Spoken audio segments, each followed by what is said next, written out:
текущей международной ситуации, на фоне напряженной обстановки, прежде всего на западных рубежах, нам жизненно необходимо развивать отношения союзничества и стратегического партнерства между Беларусью и Россией.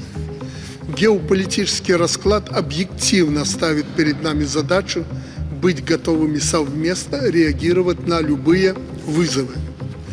Начата практическая реализация договора о гарантиях безопасности в рамках союзного государства.